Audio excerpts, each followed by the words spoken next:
Petit Cardaxien, on se retrouve pour une nouvelle vidéo. Petite vidéo, comme vous le savez, moi j'aime bien transférer, planter, jardiner. Aujourd'hui, on va voir comment repiquer les semis de tomates. Voilà, bonne vidéo. Je m'intéresse au potager et sur la chaîne de Cardaxien, on fait absolument tout ce qui a trait à la vie, à la joie, à l'amour, à la vie, à la joie. On fait les cons aussi, mais des fois on fait des choses intéressantes.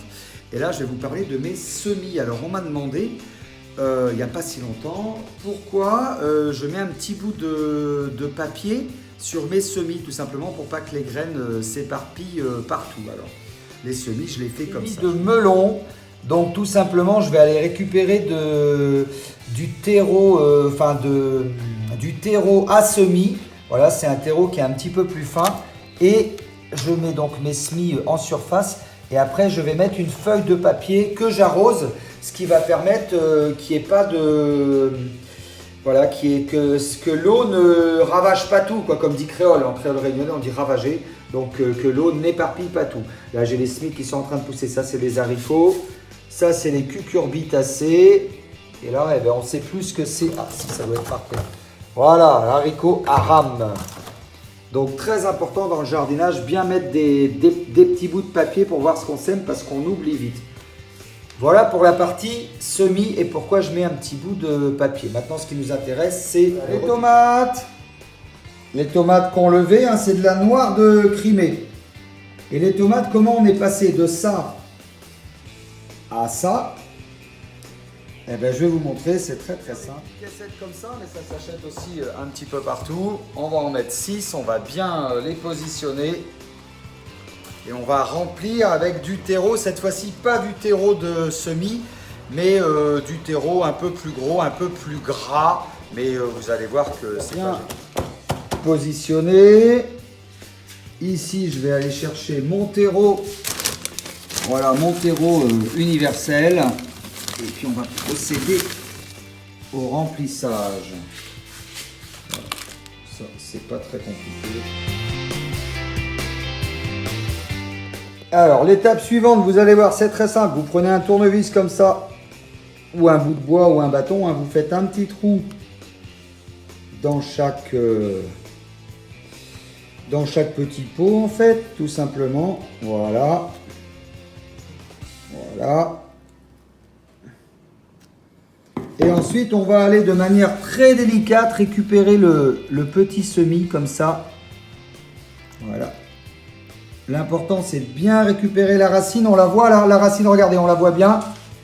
Et hop, on va aller enfoncer tout doucement. Voilà, regardez comme c'est joli. C'est merveilleux, hein? Eh ben, on fait pareil, comme ça, on continue. D'essayer de l'enlever avec une petite motte de terre comme ça, vous avez, hein, c'est vraiment minuscule, mais on a vraiment beaucoup plus de chance. On facilite le contact entre la terre et la racine. Et ça, c'est plutôt pas mal. Regardez. Hop. Voilà, regardez. Regardez. Tac. Oui, tu vas devenir une beau pied de tomate. On va avoir des belles tomates noires de Crimée. Ce petit escargot, cette petite cagouille là. C'est pas mignon ça? Voilà, donc les tomates sont finies. On va les mettre mi-ombre, mi-soleil. Moi, je vais les laisser là pour les surveiller. Voilà, voilà.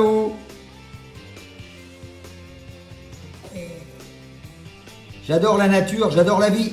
C'est magnifique. Trop beau, trop mimi. Pour terminer la vidéo, je vais vous donner un petit aperçu d'horizon de ce que j'ai fait dans le jardin ces derniers temps. Donc hier j'ai reçu les géraniums, voilà les géraniums que vous voyez ici. Géraniums que j'ai plantés, donc c'est des géraniums tombants, donc qui vont redescendre tout doucement et ça va être juste vraiment très beau. Voilà, ça va donner un peu de cachet, un peu de couleur sur cette bâtisse blanche, c'est plutôt joli. Le jardin, eh ben, ça pousse très vite. Regardez-moi ça, au niveau des abricots. Regardez les abricots. C'est fou ça. On est le 4 mai. Regardez les abricots. C'est énorme. Allez, je vais vous emmener voir les cerisiers aussi. Le cerisier, c'est pareil. Cette année, je pense qu'on aura des cerises. Regardez les cerises. Pas mal, hein? Pour planter les tomates, donc afin qu'il n'y ait pas de mauvaises herbes qui poussent autour, j'ai carrément mis une bâche autour.